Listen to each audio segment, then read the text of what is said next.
Good afternoon, everyone, and welcome to the first presentation of the spring 2016 season of the Medical History Interest Group. I'm Bobby Collins, and I'm an oral and maxillofacial pathologist at the School of Dental Medicine, and our speaker today is also from the School of Dental Medicine. I'd like to announce that the current exhibits in the library are Vaccination, Success, and Controversy. That's on the third and fourth floor in display cabinets. And the Bausch & Lomb microscopes from 1884 to 1972 are there in the front cabinet, and they're also, no, I guess they're on the fourth floor now. Melissa also said that there will be art exhibits coming up in March, and we'll have one from our own Steve Lichty at the dental school and one other. And today's presentation is jointly sponsored by Laupas Library History Collections and the Department of Bioethics and Interdisciplinary Studies. If you haven't already done so, please sign the attendance sheet because that's the lifeblood of this and future presentations. Future presentations and presenters are on Monday, March the 21st, The Athenian Plague and Ancient Greek Medicine with Anthony Popoulos. He's a professor of history and he's retired. And then on Monday, April the 11th, Galen's Zygoma, The Birth of Anatomical Terminology, a Confluence of Medicine, Language, and History, and that's Walter Sabiston, MD. Now, most importantly, today's presentation is Dentistry as depicted by 17th century Dutch masters and will be presented by Waldemar de Rijk. He's a PhD, DDS, and clinical associate professor at the School of Dental Medicine. Wald has been at the School of Dental Medicine, or at East Carolina now, for 5 years. Both he and I reported for work in orientation the same day, March the 1st, 2011. We've been friends since, and as of 5 o'clock today, we can waltz out fully vested in retirement. In addition to being a dentist, material scientist, physicist, instructor in both the School of Dental Medicine and the School of Engineering, Wald is a musician, a European historian, and a safety advisor to me when I decide to remove stumps and concrete structures around my house. Wald has many and varied interests, and we will hear today about many of those in his presentation. I'd like for you all to pay attention to the fact that those men in the Dutch master cigar boxes of years ago were actually from the Textile Guild, but represented the Dutch masters artists. And we'll all know shortly when we hear Dentistry as depicted by 17th century Dutch masters. Please welcome Dr. Waldemar de Rijk.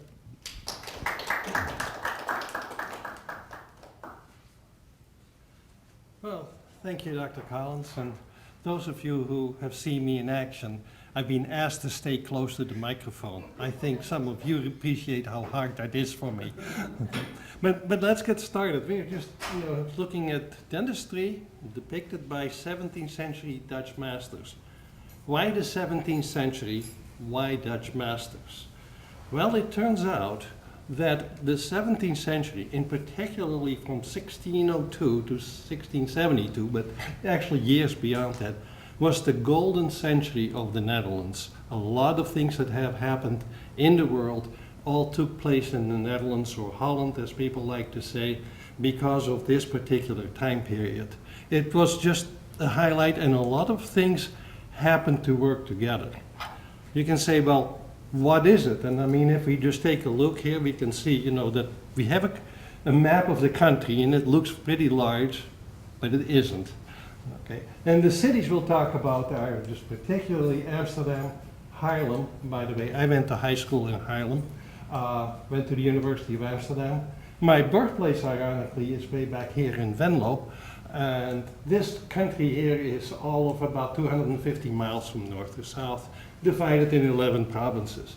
If you take a map of Europe, you all can already see that it is just a very small country right on the North Sea.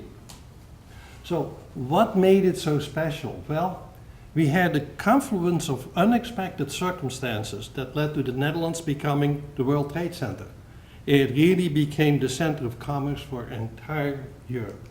And as a matter of fact, if you look at the painting of just the Dam Square in Amsterdam, which is downtown, what is now the Royal Palace, used to be City Hall. This is the new church, which was built in about 1400, as opposed to the old church, which is 2 blocks over, built in 800. This is a typical guild hall, but note the street scene. We have people in Dutch costume, we have Middle Easterns, we have the militia practicing, we have trades being made. Holland was advanced enough even in those years that women could be in the street unaccompanied. Women could own companies, you know, especially if they were widow. They did not have to remarry or fork over the fortunes to someone else. If a widow decided to keep the business, that was perfectly legal. Holland at this time was the very first republic. It didn't have a king or a queen. By the way, that's why England and France thought they needed to teach them a lesson, because you had to have a king of some kind. We were a threat to monarchies.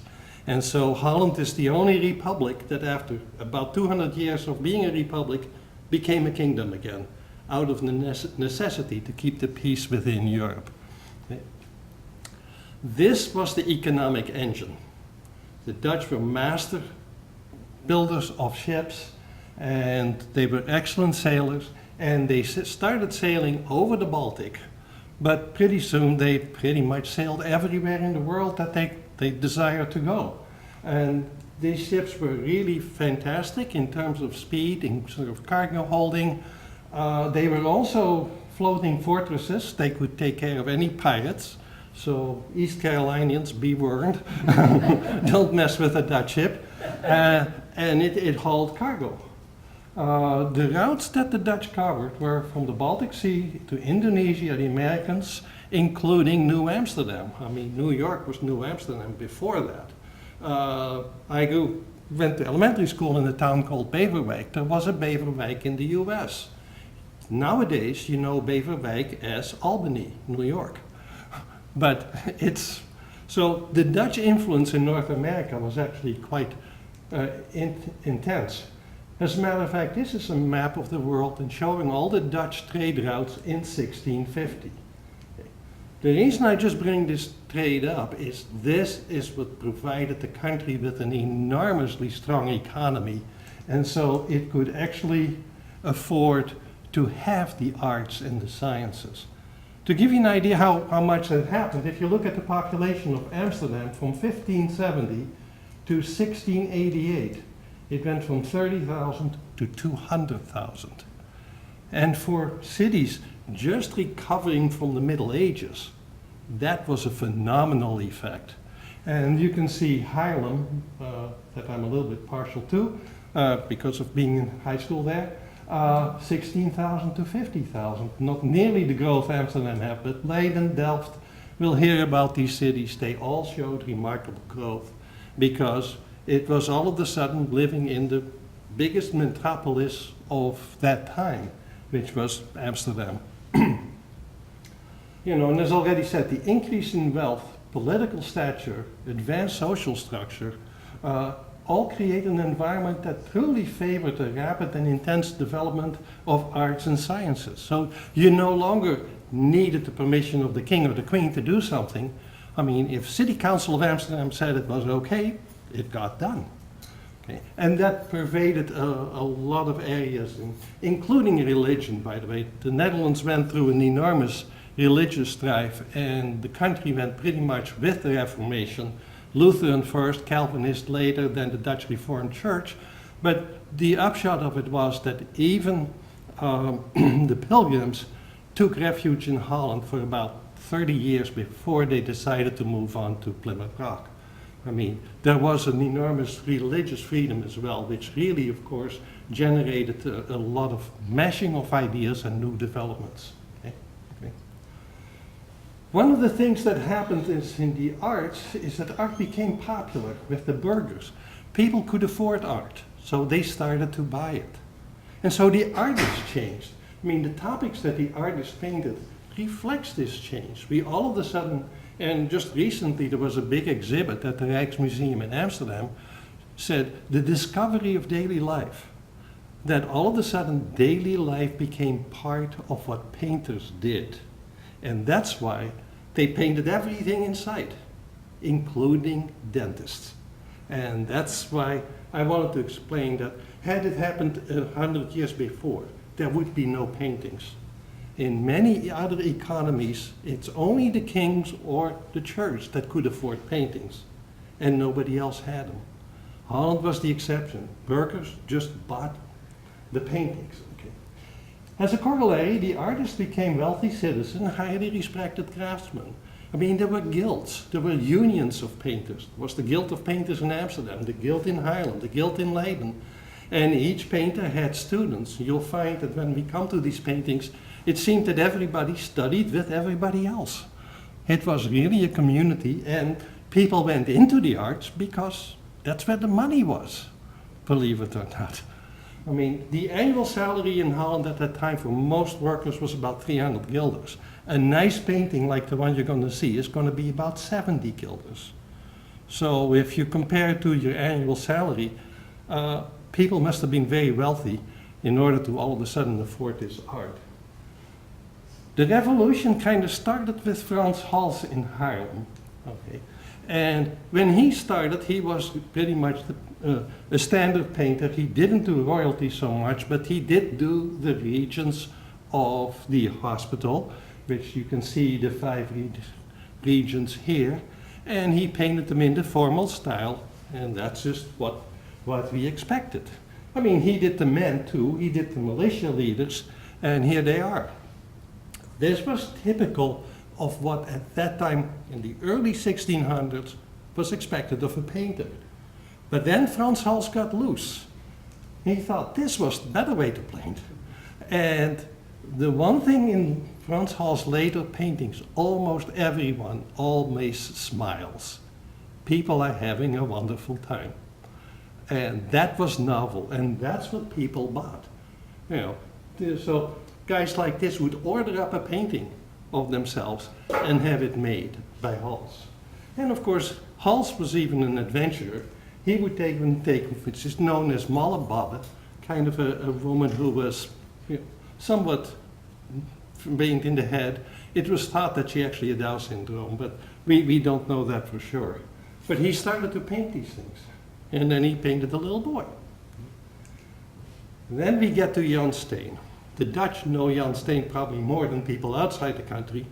And by the way, if you're ever told that you have a household like Steen's, that's not a compliment. Not at all. But it is part of the vernacular, okay? And he did a self-portrait. He's worked in Leiden, in Delft, and in Haarlem. He also owned a brewery. His father owned a brewery, so he was already well off even before he started painting. But he was just, you know, fairly well known, and this is his formal portrait, okay? Here's his house. The middle house was his, actually just outside Leiden, and that's where his kid grew up and where he did most of his paintings, and he managed his brewery. Okay? However, this was his view of himself. This is a self-portrait where he really just, you know, lets it go and considers it good. He started to paint the ordinary professions. So here is a fishmonger. Okay. Then he showed how in the neighborhood they had butchering, and they butchered the hog. And if it was a topic of any kind, he painted it. Okay? This is a painting that, of course, brought a lot of laughs. Often we think that Steen was actually, you know, a hedonist. He wasn't. He was a moralist. He really showed all these things in great detail to show how bad it was. Of course, there was even more hilarity because at the time, when you see this little girl helping herself to his money, people at that time knew that that was his daughter. And so she is doing what a daughter is supposed to do, is pick her father poor. And so that's just how Steen behaves. Here we have a St. Nicholas celebration.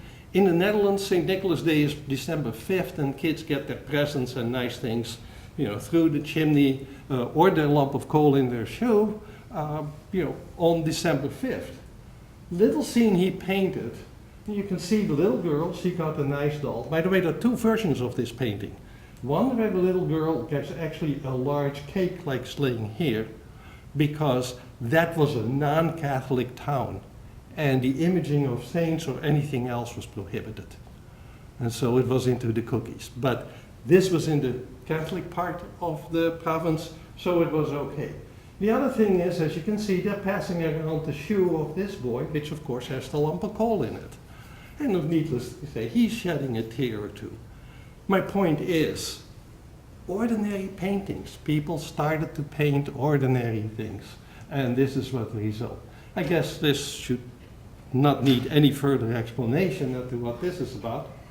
And this is a bar brawl, you know, and so he really painted that. There was great deal of calamity. Somebody started to cheat, most likely. Alcohol was flowing about, and again, his paintings of households are like that too, and that's why if somebody says you have a household like Staines, it's not a compliment.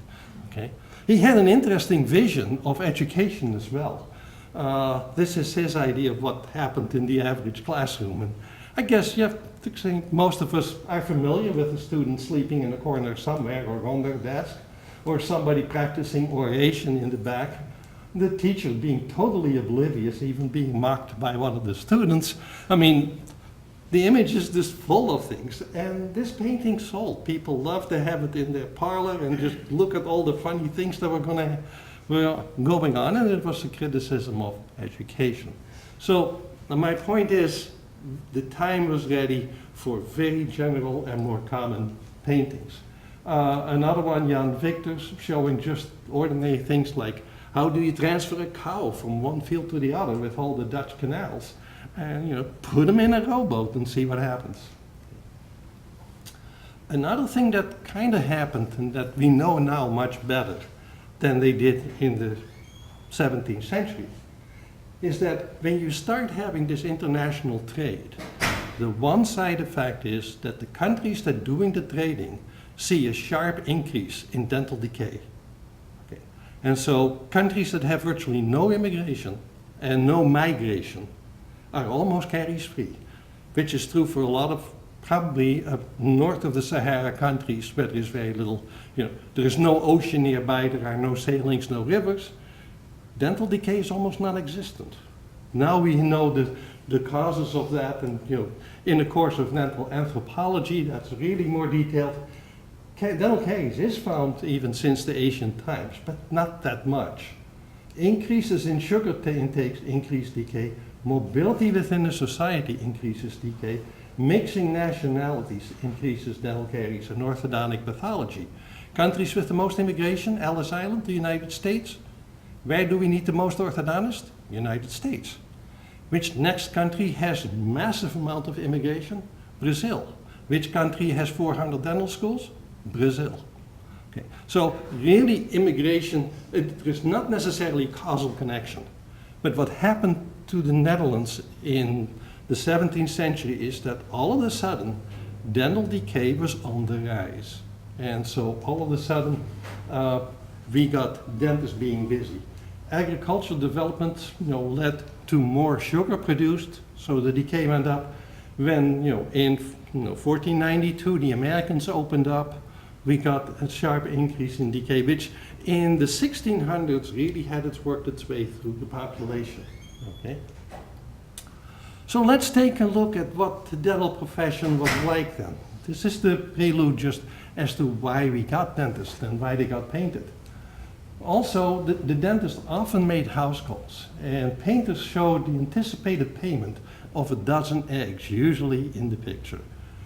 And so this is one of the oldest pictures, and you probably heard that it was a combination of a barber shop and the dental office.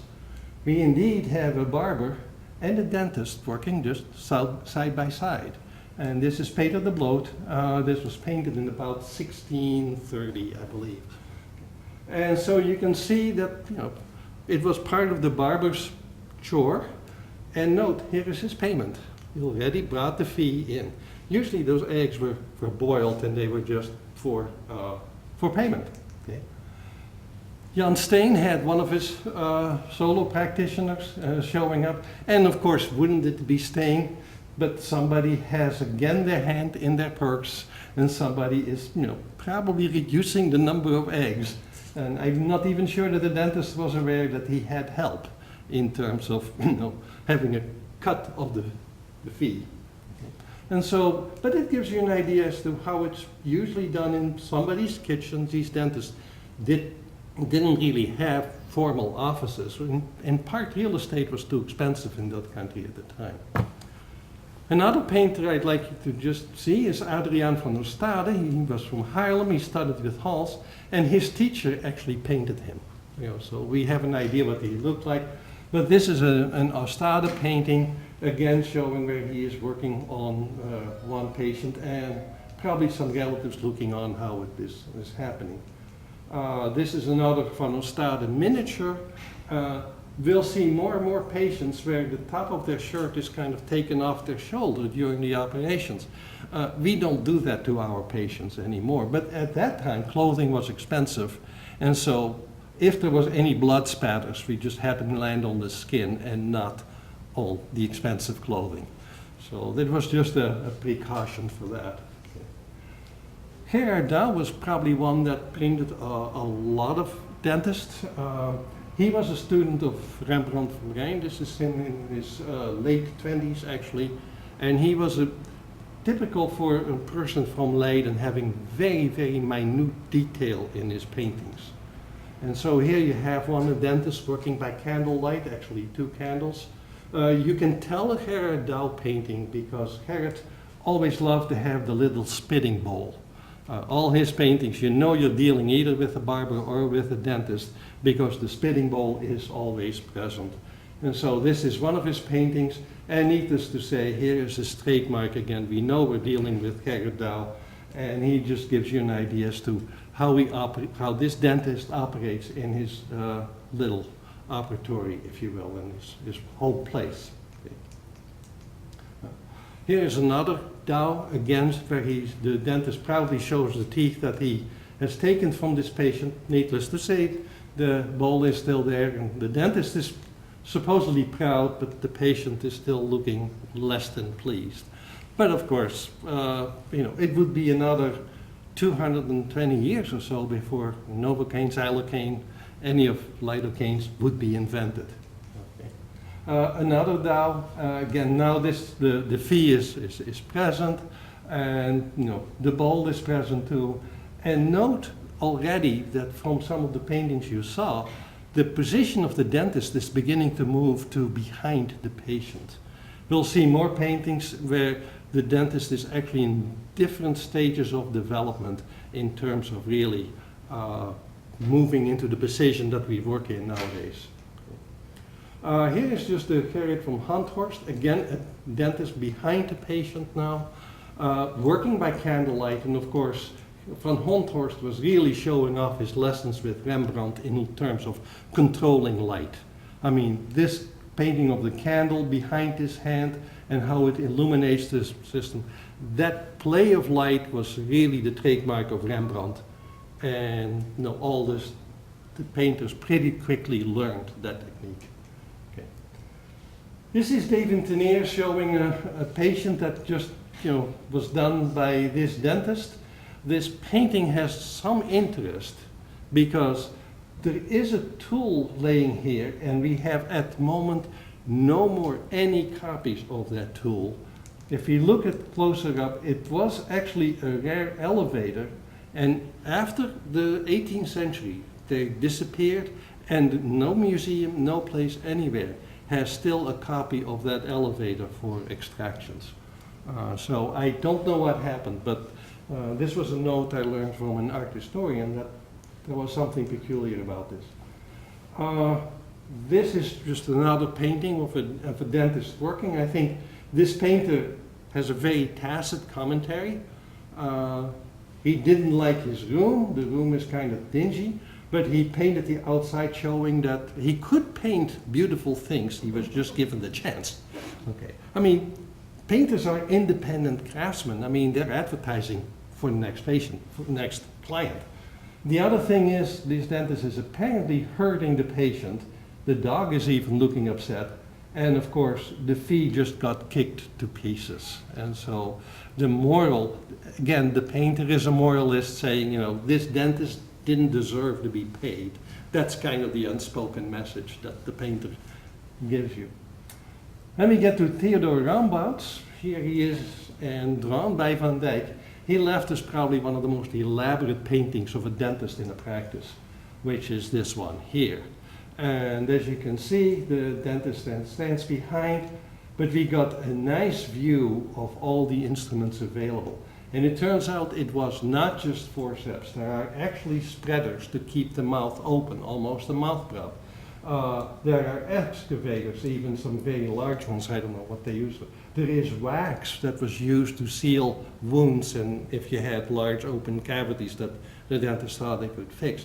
There is actually some restorative equipment and some medicaments coming around. It's no longer just extractions. So we think a lot of this dentist, until we find out he's still a quack, because in order to instill confidence in his patients, he wanted to show them that he had done a lot. So he made himself a necklace of all extracted teeth he had done to just show that if he pulled your tooth, that wasn't going to be the first one. He was experienced. And so it's just sometimes amazing to see what dentists will do to install certainty. Okay, and then Jan Miense Molenaar from Haarlem again. This is his self-portrait. He painted several paintings, and we'll come to more of them. And he studied with Frans Hals. And this is the painting that we used for our flyer, which there are several messages in here. First of all, I've seen this painting when it was still in Haarlem, because that's where it was painted, and as I told you, I went to high school there. But the painting got moved, it got sold. This painting is now in Raleigh, in the North Carolina Museum of Arts, and the state of North Carolina bought it. So, one of the controversial things that people from Haarlem would know is that he is using a series of prayer beads. They're distinctly not Catholic, because that would be insulting, but it was meant as an insult. Okay, and so part of this picture in Haarlem was where the Dutch Reformed Church was the strongest. This painting basically said, a prayer bead will not help you if you have dental problems. It just won't. Okay, so superstition out the door. Okay. However, as I said, there was an epidemic of dental disease. And so dentists, instead of just being at home, decided that it was better to make money by becoming an itinerant. And so most of the dentists in Holland during this time actually changed from home operators to itinerant operators. The one that recorded it best was Jan, now I can't think of his name. Jan Victors. Hence the Semper Victor. We already saw one of his paintings here. This is one of the large paintings that he had of a dentist setting up on a market square and just treating his patients. There are several forms of this painting out. Again, the fee has been paid, the next patient is waiting. From all the commentaries that I read, this dentist seems to be very good, very fast, and very wealthy, because his clothes really reflect wealth. As a matter of fact, in another form of this patient's paintings, when it was smaller, we actually see how this dentist is really clothed well, and nobody seemed to have a great deal of anxiety. So some of these traveling dentists were really getting to be very good. Victor's painted more of these, and here you have another one. Again, we now know the reason for the basket, and it is just a stall with the umbrella, and it got all set up. Okay. Another scene, very, very similar again. You can see how the dentists operate. But more and more people would get their dental work done at the market square when the traveling dentist or the itinerant dentist would come by and provide his services. Okay. Jan Steen had a few things to say about this as well, and this is just one of his paintings where he really shows how a dentist is just working on it. And of course he always has the kind of pious lady who says a prayer for this poor man in distress. Steen was not always that kind to dentists. His painting is labeled the quack, and the man shows probably a cow's tooth or so, because that is larger than the average tooth taking out of a human being, but he just had to impress his audience. Note that, you know, it's already on a scaffold, it's getting higher, it's becoming more a circus attraction, if you will, and you can see that trend will continue. You know, somebody who is probably drank himself some courage before going to the dentist is kind of wheeled in, and just basically that's, you know, the scene as Stain saw it. Okay. And it's another Stain painting. One of the things that a dentist at times did was cut open jaws and cut open teeth, because it was thought that if you had a mental illness, then you had stones in your teeth or stones in the jaw, and they would actually cut the jaw open to get the stones out. And supposedly this basket is with stones that got liberated. Needless to say, the Stain believes there's a good reason to paint the patient with a dunce cap, because he should not have fallen for this kind of argument. But that's just another Stain painting. Another one by Jan Stain. Again, you know, notice that we have the dentist working here. He has already a charming lady drawing in the crowds and collecting the fees. And I think you see some 20th century hands coming in already. Okay. And then Jan Miense again, Miense Molenaar. Again, he has just one patient again. I think this person is really enjoying keeping him down. There just seems to be an enormous grin there. Again, the fee was applied and the dentist is just going ahead. One more where it gets more and more elaborate, you know, the stand gets higher. Now there is a musician there. Here, at least it's kind, the musician is a violinist. In France, when itinerant dentists started to come about, they brought in 2 trombones and a bass drum. And the idea was, of course, to drown out the cries of the patients so you couldn't hear them. Okay. Or so we believe, but you can see that this person is presenting their credentials, you know, their certificates, that, you know, and it's okay to come to him and have your dental work done. Okay. Now, the century painters were professional recorders. They tried to be true. They were artists for hire. I mean, they were always looking for the next client that would order up a painting. They were kind of entertainers. They loved to have a good time. And they were moralists, making public service announcements. And I hope you noticed these public service announcements. Because remember, we didn't show you this one yet, but what's she doing? Well, she's robbing him. Okay. We looked at Molenaar's picture, but what's going on here? Let's take a little closer. Somebody's duck is being stolen. And so the moral here is, if you have any kind of spectacle at the marketplace, watch your purse, watch your goodies, because if you just take Stain here, what's going on there? I think somebody's basket is being picked. I mean, these artists always had kind of a moralistic message within their painting. Okay.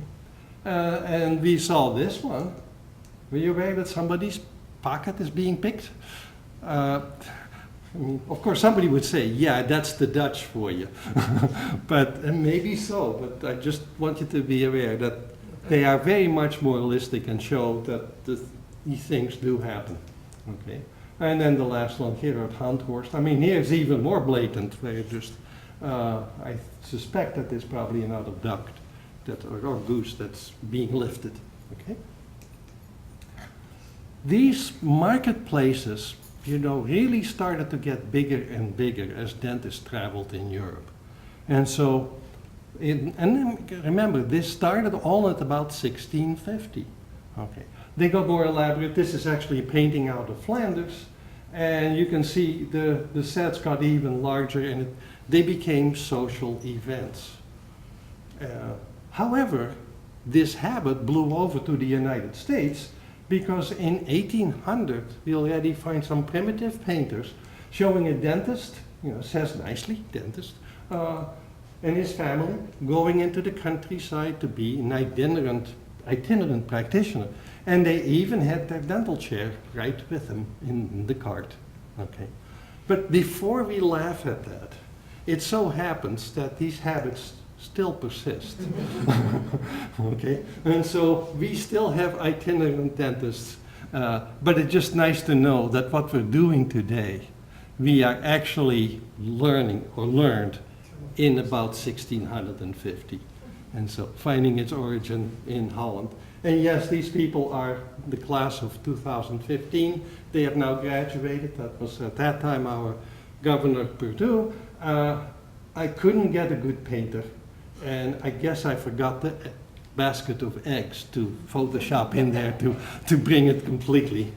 And that's all I have to say. If you're interested, there are books like Art and Dentistry in Art. There is an illustrated dentistry by Mervyn Ring.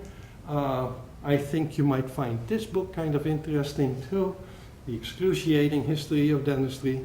And that's about all I have to say. And if there are any questions, I'll be glad to take them. Okay. There is a microphone. Okay. So if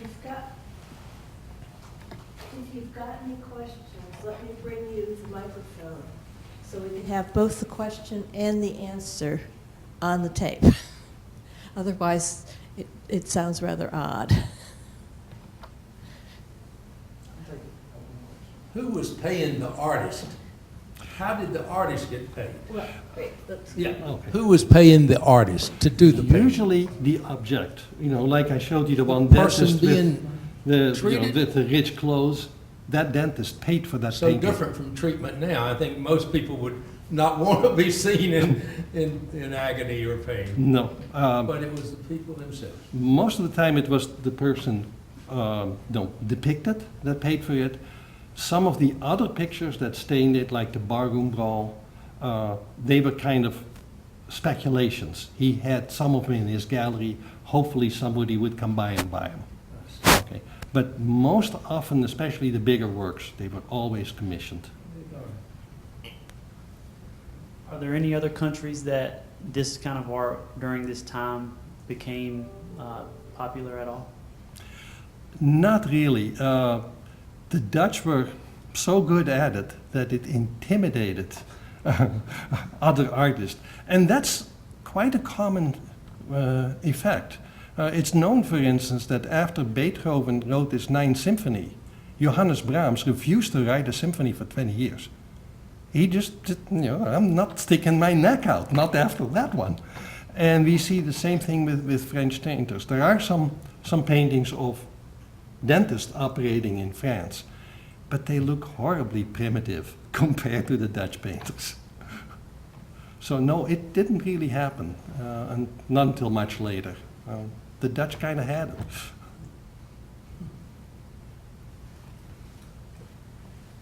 Dr. Rijk, you mentioned the picture that was purchased by the state of North Carolina, and it's in the museum in Raleigh. Are the other paintings you showed us part of people's private collections?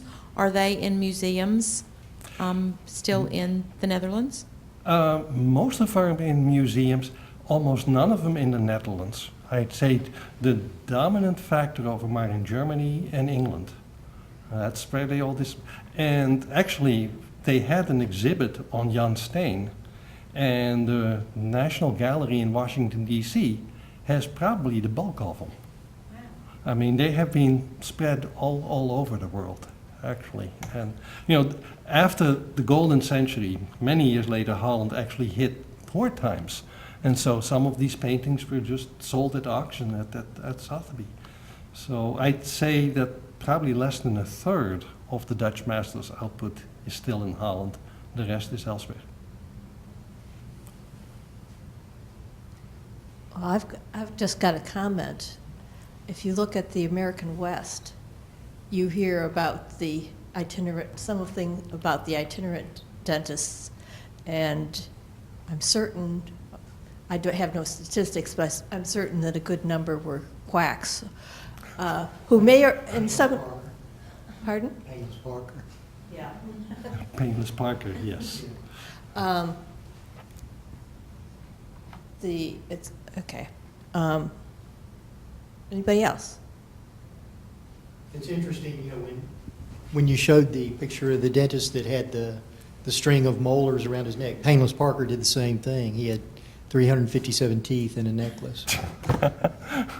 It's amazing, but And the he also Dutch had the lad in- orchestra too. You know, he had the string section and the horns and all, so that people couldn't hear the screams in agony.